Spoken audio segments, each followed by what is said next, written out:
We're ready to start the Wheel of the Year project. Well, it won't be this particular project, but it will be our 2025 project celebrating the Wheel of the Year, focus on one plant at a time. So I thought I would just talk a little bit about materials.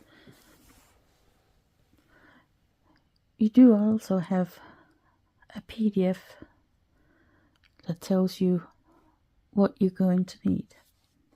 The first thing you're going to need is a piece of fabric for each page. That is, if you're only going to make one page per season in the wheel. It is my plan to just do one page per season, but who knows, I might get inspired to do two. But the base design will be a wreath with the name of the season in the center. And I made this little template. So this is a very simplified version of what it will be. Now, as we get started on the project, you may want to, for example, do the wreath with the name in it in the center, and then do another page with, so I'm going to include the little poems I wrote for my 2024 book, but you could also find some other poems that you feel are important to you or sort of reflect the seasons. So that poem could go on a second page with some more appliqué of the same flower that we're using on the main page. So then you'll have 2 pages. And you will also have later on, I will share the pattern for these 2 pages. So there's a few ways that you can customize the book. So if you think you may want to make 2 pages per season, then you'll need 2 pieces of fabric that are 10 by 10 inches. Obviously, if you're only making one, you just need 1 piece of fabric. I'll have a list of the suggested colors for the background, but obviously you can use whatever colors you want. I've chosen the background colors to sort of contrast with whatever is going to be on them, or at least make them sort of stand out, although the snowdrops on the light blue doesn't stand out a lot, but I thought it would be sort of maybe a bit too overwhelming to have a darker or bolder color. But totally up to you if you want to do that instead. I mean, a bright pink, why not?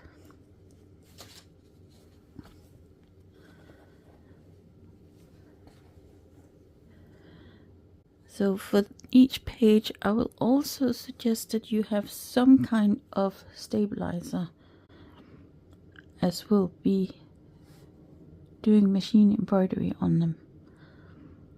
It's very awkward to do it just on the fabric on its own, unless you use an embroidery hoop to hold the fabric taut. But even then, I think I would still suggest some kind of stabilizer. So I like using just some thin quilt wadding, but you could use some kind of iron-on stabilizer maybe. So I prepared this first page for emote, since that's coming up soon.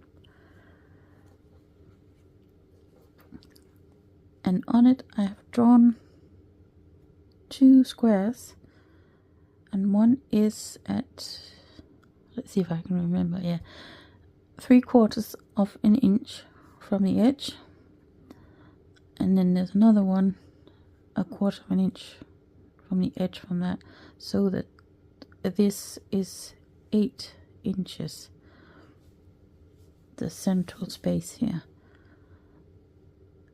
and that is the absolute limit to where you can put anything, otherwise it might get caught up in the seam when we sew the pages together.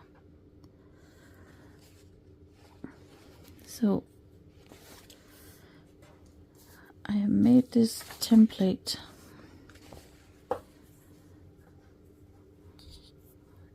to draw onto the fabric page, so that it just gives an idea of where the design will go. Let's see if I can. This is not a very good washi tape. It keeps breaking.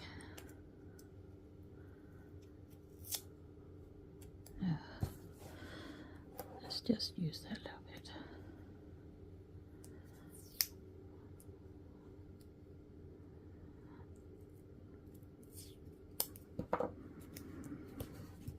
Alright, that's enough, I think. I think the conditions are just about okay for me to see through it. If you can't see through the fabric to trace this template, what you can do is use a light box if you have one, or tape the template to a window and then tape the fabric over that, and the window will act as a light box. Now this outer circle, it is supposed to be 7.5 inches in diameter, but for some reason my printer refuses to print it at the right dimensions, so it's actually a little bit smaller, but that's okay. And if your printer doesn't want to print it properly either, that's fine, as long as it's not out here at the 8-inch square. So now I'm just sort of eyeballing where to put the circle. If you wanted to, you could just mark sort of 4 places and then line that up, but I'm just gonna go for it. I'm not going to draw the whole circle, and I don't mind if I'm not super precise. This is just to give me the approximate spacing of whatever is going in this wreath, and to make sure that I don't cross this line here. It's okay if I get close to it, but I'm also going to just roughly do the inner one. And this is so that I know roughly where to stop with any of the plant bits. Obviously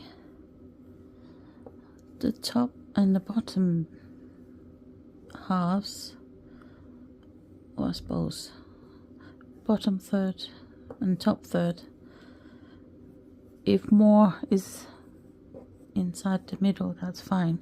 I just want to make sure that I have room for the text. So I'm just going to very roughly trace the text here.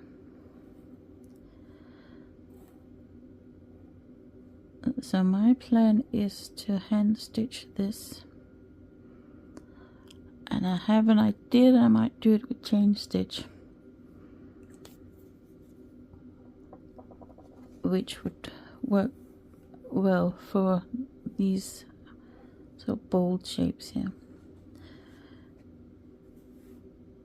But you can do it any way you want. You can also go on your computer, maybe make the text in a font that you prefer. I think I quite like that the font is going to be sort of stark. The lettering in this book, let's see, good example. I mean, if you take this Lunasa here, I hope you can see that. That's sort of a handwritten, although it's not my handwriting, it's just a font I found. And I combined it with a different font where I altered the letter quite a lot, but I wanted something a bit more sort of swooshy than this font did. So here I have couched the stitching, which I think works really well with something like this that looks kind of like handwriting.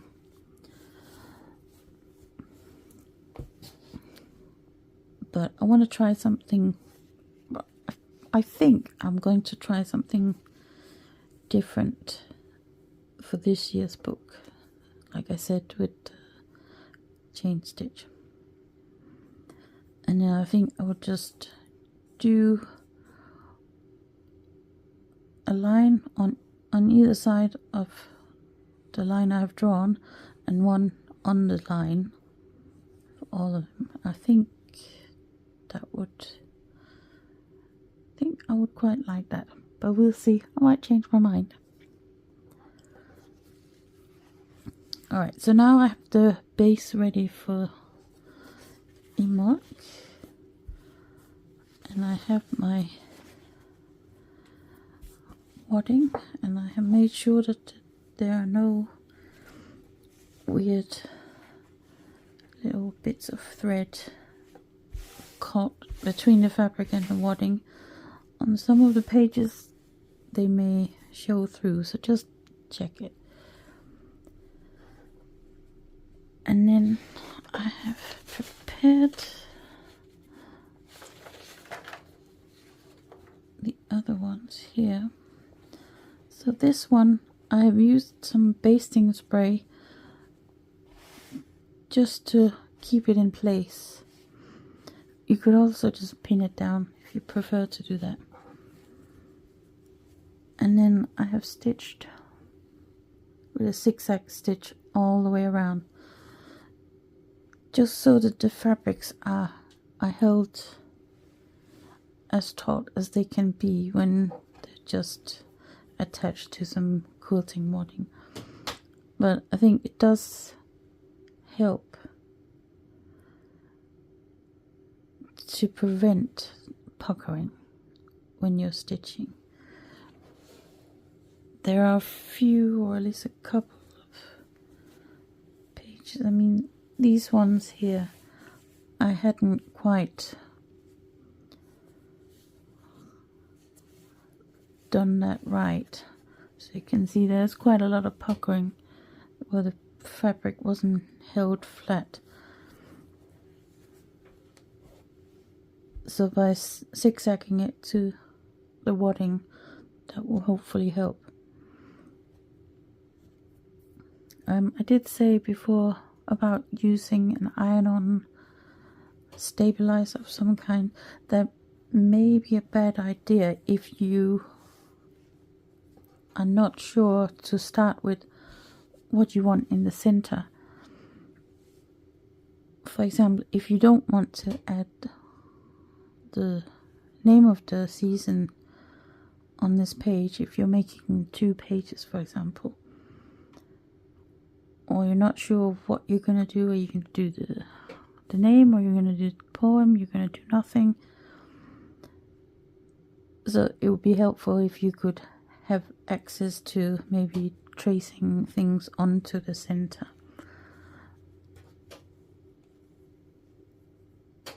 This way you can still do that, because the basting spray isn't permanent. You can pull the 2 bits apart, and of course you can unpick the stitching so that you will have access to either putting some text or the title or the poem or whatever you want to do inside. But if that's what you do, then remember to remove the thing that you traced before you re-stitch it. I learned that lesson the hard way. Alright, so I have already prepared, almost prepared, the first 3. So, yay, I'm ready to stitch. But before we get on with that, I thought we'd just talk a little bit about materials in general. So you're going to need something for the cover. And I've got these 3 that may or may not become the cover.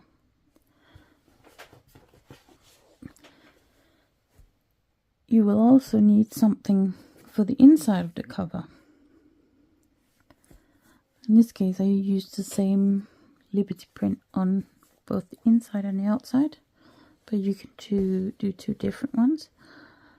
When I was making the cover for this one, I was also considering making some kind of patchwork for this, but in the end I decided I would just use the same fabric. And the fabric for the cover, both inside and outside, anything you want, anything that you think goes well with the book that you're making.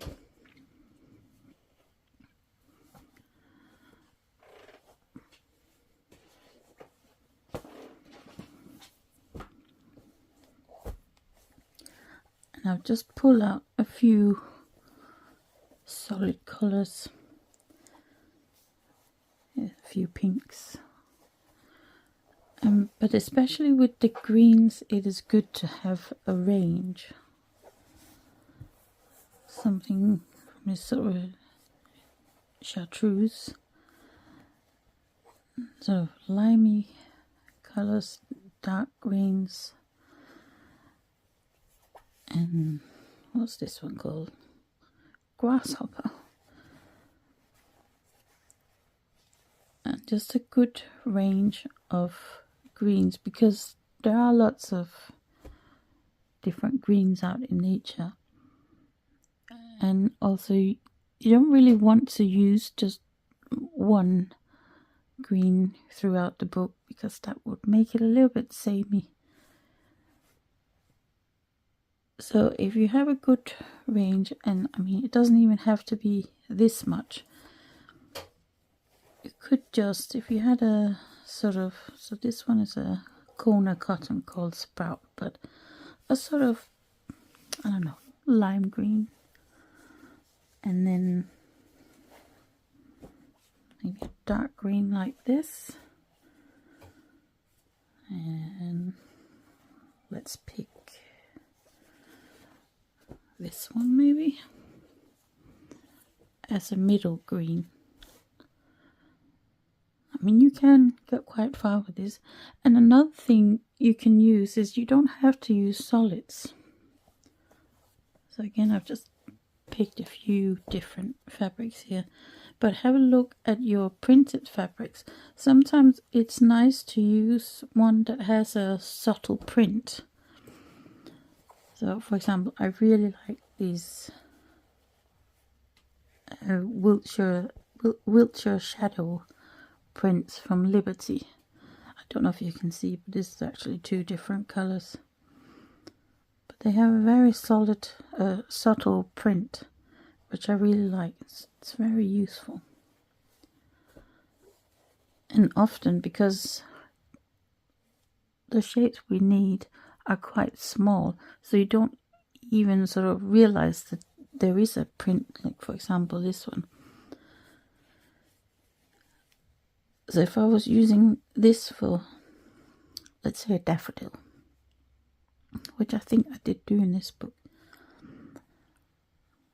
then I would cut the shapes out of this. I think I would probably avoid the orange, because that would be a contrast. But in some cases that might be a good thing. And there's also something like this, where you could cut out some sort of nice spring green colors. And obviously this K facette print, it comes in lots of different colorways. And again, like the Liberty Wiltshire Shadow, this one has a very subtle print, but it just adds a little bit of sort of color texture to the shapes that we're making. And again, this one I think I'm definitely going to use later on in the year. Another thing that I really like is using these, I think it's it's Moda Fabrics, a range that's called Grunge. So you get these, it's basically a solid color, but it is printed with this print that looks sort of like like a wall or something. And it comes in a bunch of different colors. So if you have some of this in your stash, that's really, really useful. And another reason why it's useful is that on the back it's just a solid color. So you actually have both a solid and this sort of textured print, which is I really like. And especially useful for the green parts of the plants. Alright, let's just put this aside. And let's just talk about some threads.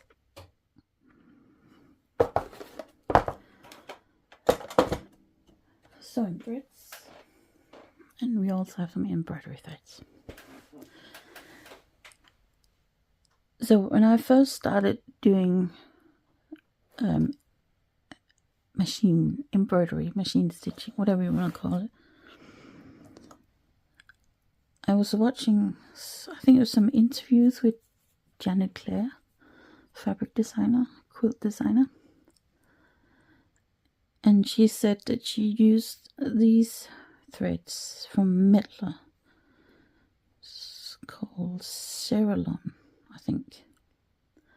And I thought, well, if it's good enough for Janet Clare, it's good enough for me. So I bought a whole bunch of different colors. And they're nice. But if you haven't got them, don't worry about it. I use anything and everything.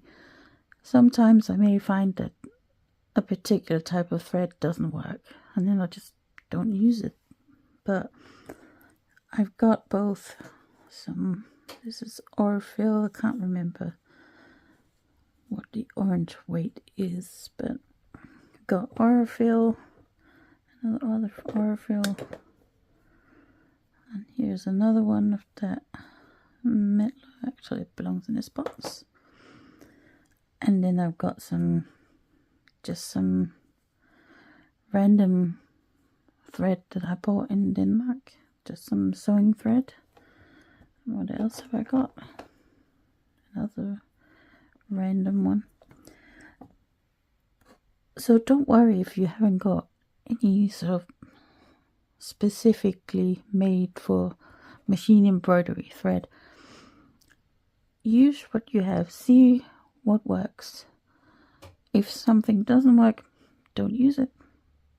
Maybe buy 1 or 2 spools of a different kind of thread next time you are in a craft shop or a fabric shop, and see what works. Some machines also like some threads better than others, so just try it. And remember, it's just fabric and it's just thread, and it's fine if the thread snaps or whatever. Alright, so we also are going to need some embroidery thread. This is not necessarily the colors that we'll be using, and again, make it your own. Use your favorite colors. Do whatever you want. I like using the DMC stranded cottons, but if you prefer Anchor or something else, that is totally fine too. Use your stash. You don't have to run out and buy 30 new colors in DMC just because I'm using DMC. So that's the fabric and thread, and then of course we're gonna need scissors. I would recommend having a pair of sharp scissors that you can cut the fine shapes with in the fabric. If you want a recommendation for scissors, I really like these ones. The Kai, I can't remember exactly what they're called, but they're made by Prim, a Japanese company. But I'll put this in the materials list if you want to check it out. And I really like how sharp it is. But as with the threads, don't run out and buy loads of new tools. Just see if what you've got is perfectly usable. I think very fine embroidery scissors are probably not the best for cutting the fabric. So if you have some good fabric scissors, then that may be a good option. And then we're going to need hand embroidery needles and machine embroidery needles. I would recommend using machine embroidery needles, although I do sometimes just use whatever's in my machine. And you can certainly try it with just universal sewing needles. And that's pretty much it. So we're going to need fabric, we're going to need thread, wadding, and we're also going to need something to trace our patterns with. For tracing things onto our base fabric, I prefer to use a water erasable pen, mainly because sometimes the ones that you iron out do come back, and especially in my little sewing room it does tend to come back because it can get quite cold in here. And when those pens or the ink from those pens get cold again, they tend to come back. At first I didn't understand why it came back sometimes, but obviously then it dawned on me that it's because this room gets quite cold. Let me see if I've got an example in here. Oh yeah. I don't know if it will show up for you, but here I had to move the text because it was too close to the edge, so I moved it down here. So here you can actually see a ghost of the text that was there before. I don't know if you can see that. Luckily, it's not super obvious, but I know that it's there. And as much as I'm not a super perfectionist, it does annoy me a little bit. Anyway, so my recommendation, anything that is being traced, drawn onto the base fabric, use a water erasable pen.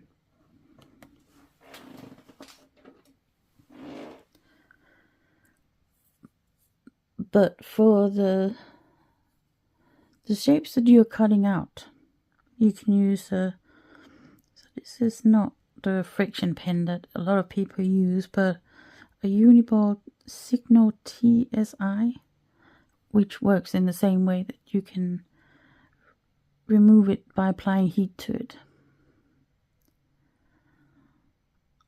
Or you can use a pencil. I use a pencil sometimes, because if I'm just tracing it, I always trace things from the back so that it's not on the front of the fabric. So then it should disappear as soon as you cut out the shape along the lines. So anyway, I hope you're excited to get started. And I can't wait to see what you make, which hopefully will not be exactly the same as what I'm making. Alright, I'll see you in the next video.